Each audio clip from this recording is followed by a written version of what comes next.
Jo straujāk tuvojas decembris, jo enerģiskāk rosās riepu tirgotāji un arī viņu potenciālie klienti.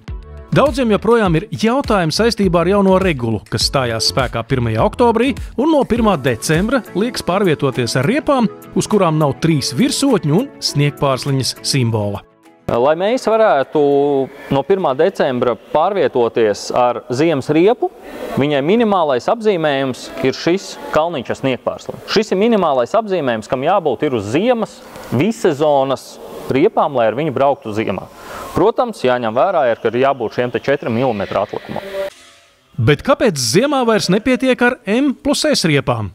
Šis apzīmējums parādījies, ir ļoti senā jau tagad pagātnē, un parādījies viņš ir tieši tāpēc, lai varētu atpazīt patērētājs ļoti viegli tās riepas, kuras ir paredzētas dubļu apstākļiem, slikti ceļa apstākļiem. Bet šis M+S apzīmējums nenozīmē, kad riepas gumijas sastāvs ir paredzēts ziemas apstākļiem.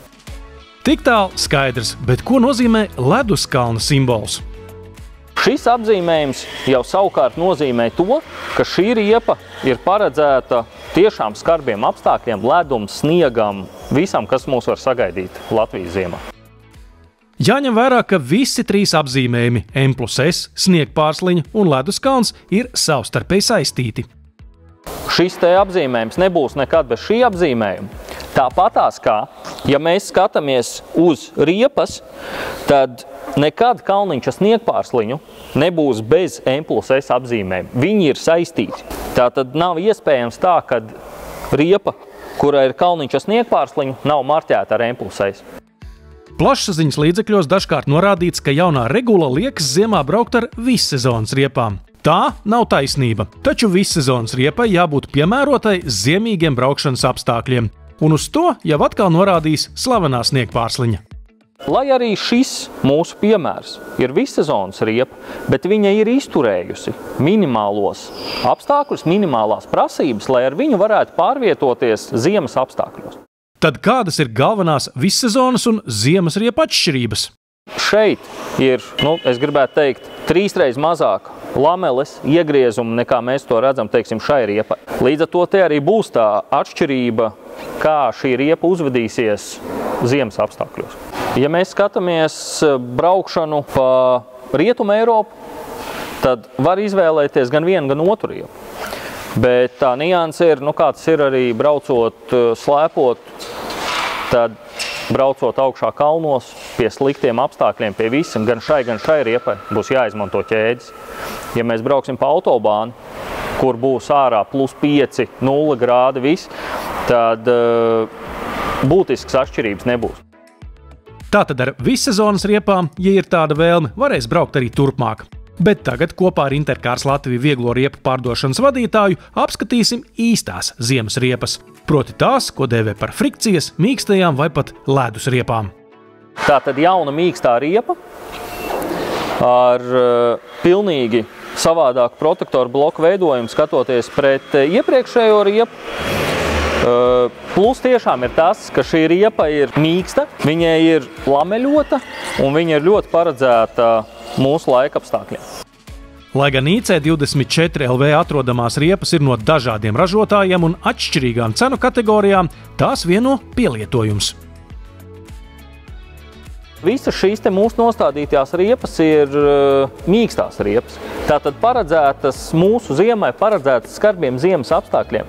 Un tāpat laikā mēs redzam, ka viņas tomēr ir dažādas. Te mēs redzam, ka ir pilnīgi atvērta šī vidus daļa un viss aiziet. Te mēs redzam, ka ir centrālā daļa gan Hankūkam, gan Nexen riepiņai. Un šeit mēs redzam Laufena riepiņu, kura ir asimetriska. Īpašu vietu šīs sezonas piedāvājumā ieņem dienvidkorejiešu riepas Nexen. Pazīstams viņš ir ar to, ka viņš nāk gan ordināli aprīkojumos automašīnām. Pazīstams viņš arī ir ar to, kad ir plaša izmēru gamma, sākot no mazajiem izmēriem, beidzot ar 22, 23 caulām. Mums liekas saistošākais Nexen brendā ir, kad Nexen veiktspēja ir ļoti sabalansēta ar viņu cenu.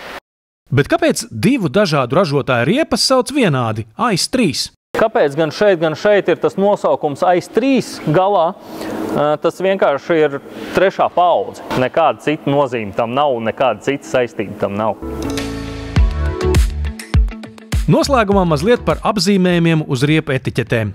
Ziemas riepu pircēji dažkārt meklē uz uzlīmes augstāko vērtējumu, kā vasarā, un ir pārsteigti, kāpēc tāds ir atrodams reti vai visdrīzāk nemaz.